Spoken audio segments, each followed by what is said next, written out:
Sinuwasa pa mga kabose, welcome po sa channel ko guys for today's vlog. So ito pong video na to ay yung naganap na pre-basic bonsai seminar dyan sa UP Diliman Bonsai Society mga kabonsai nung nakaraang Sabado, March 2, 2024. So ito po ay libreng bonsai training, seminar, workshop dyan po sa UP Diliman Bonsai Society. So napakaraming umattend, maraming salamat sa lahat ng pumunta. Nasa 30 plus din po yung mga umattend dyan sa seminar na yan, nakakatuwa.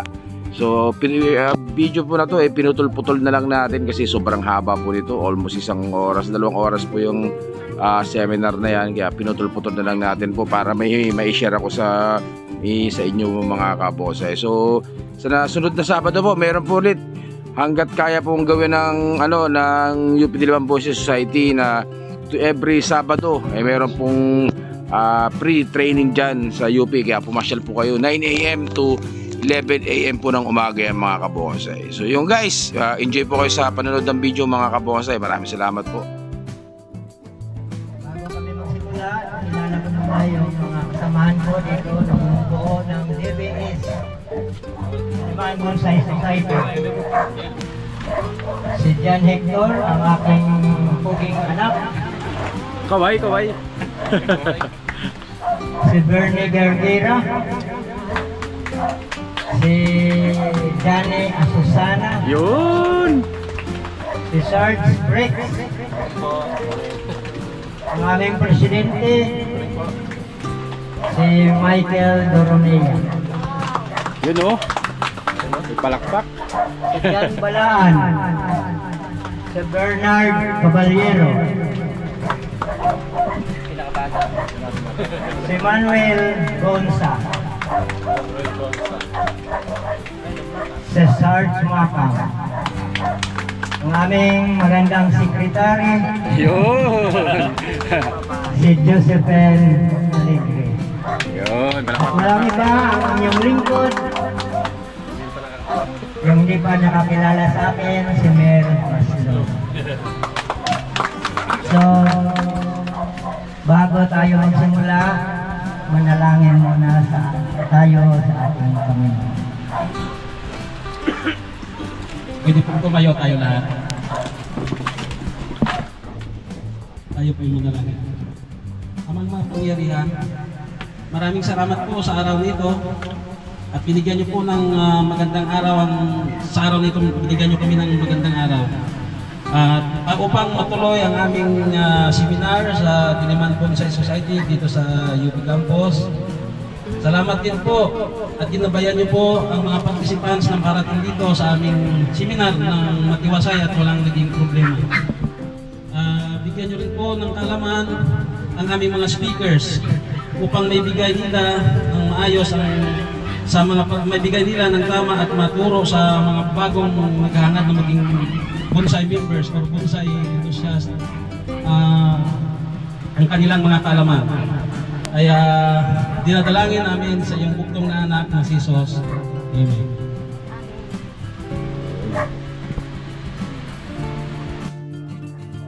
Bago ako magsimula, pwede kayong picture shot, pero huwag ninyong pakiusap lang ako. Huwag ninyong video simula hanggang matapos. Yan lang.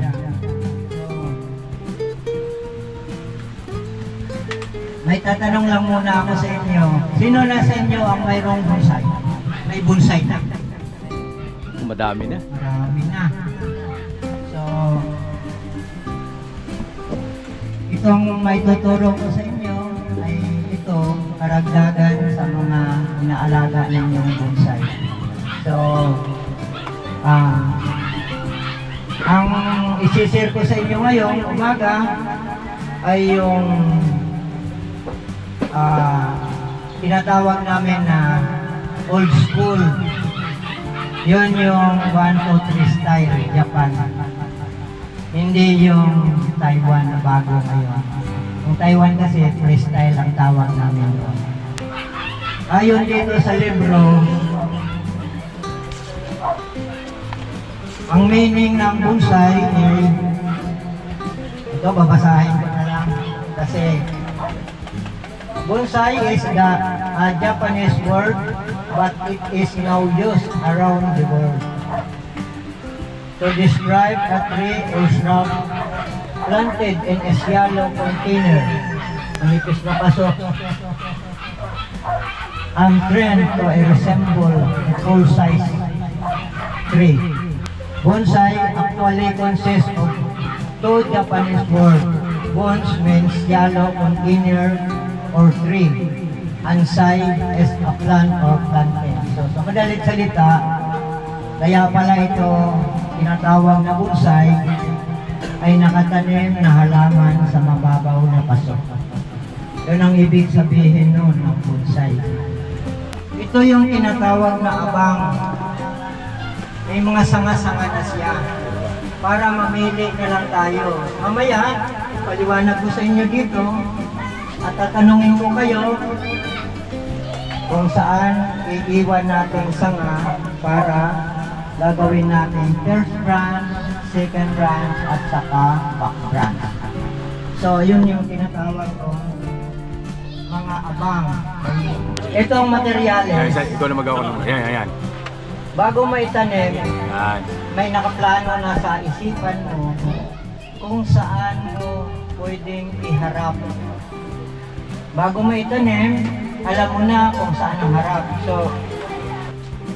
So yung mga hindi available na ugat ay tatanggalin natin at saka i-iksian natin ng bakya.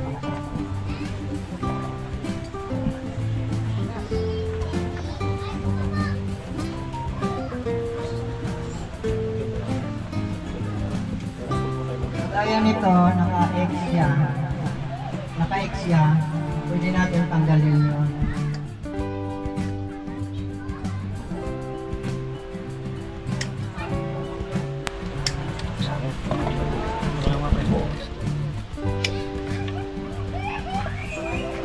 Kagaya nito, alisin din natin.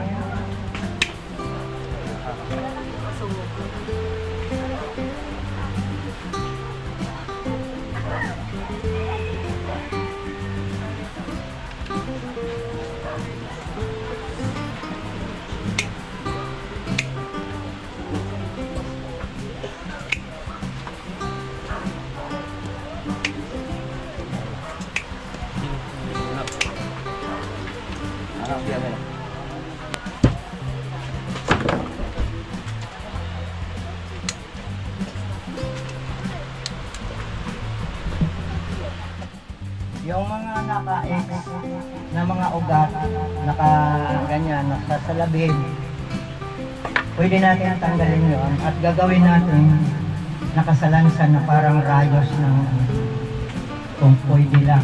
Kung pwede lang, hindi naman natin pwedeng pilitin talaga.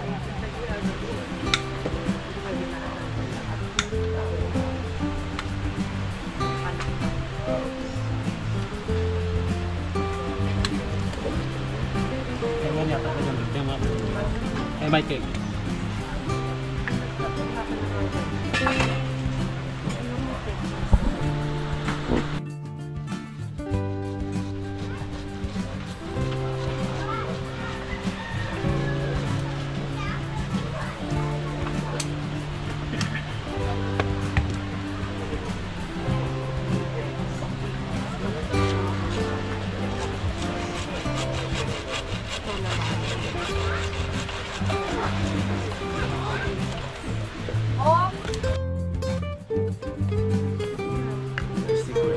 May nabibiling, di ba, cut paste. Sabihin ko. Ayan, lalagyan namin.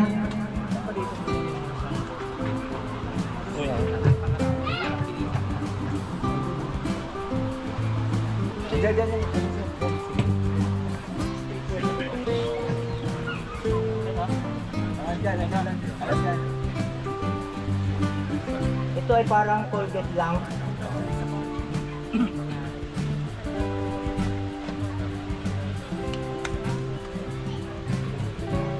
Lahat na pinagputulan, lagyan ninyo para.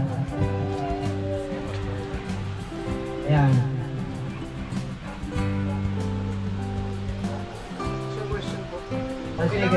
pagkaputol, lagyan na kagad ng sealant. Hindi na kailangan palampasin ng ilang araw. Oo, kasi bumababa na yan nade-dehydrate na yun. Kung mga oras lang, kaya isang araw lang, okay pa naman yun. Pero kung umabot na ng kalahating buwan, nadadry na yun.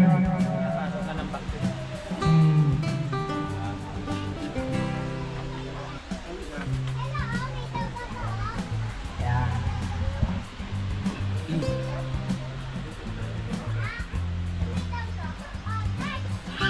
Pagtatanim natin, bibilang tayo ng buwan bago tumubo.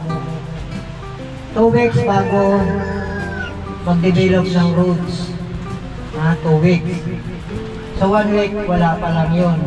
2 weeks, magkakaroon na ng development. Pang 3 weeks, may makikita ka ng sprout dito, yung mga sinisibol na maliliit. Biruin mo yun, ha? Maliliit pa lang yun, 3 weeks. Pagdating ng 1 month, saka lulutang na yun yung mga sprout niya. So, ganon katagal ang pagtatanim. So, saan ilalagay yan sa lilit? Ganda ng tanong ni Ma'am. Mamaya po. Mamaya. So, ganito na siya. Didiligin natin siya nito. Bago itanim, nakababad sana ito ng 30 minutes sa tubig na mayroong root inducer para kasi uhaw ito, masisip-sip niya yung tubig na yun. Ngayon, ito, didirekta na lang natin. Diligin ngayon. Pagkadilig, pabayaan muna ng kinabukasan. Sa bandang hapon, tubig na ididilig ninyo. Pangatlong umaga, ito uli. Sa loob ng 1 linggo. Pagdating ng 3 linggo, 2 linggo, bawasan ninyo hanggang sa 3 linggo. Ito ay babasain. Ito babasain. Pagkatapos piligin, babasain ito.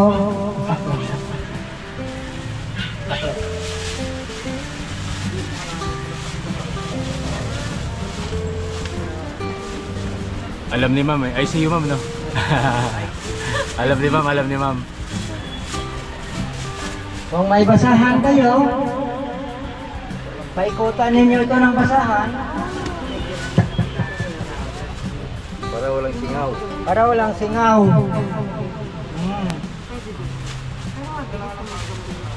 Ayan. Kasi itong basahan na ito rin ang nagpadagdag ng lamig sa kanya. Ano pag namatay yung halaman ninyo, hindi ninyo naalagaan? Ano tawag doon?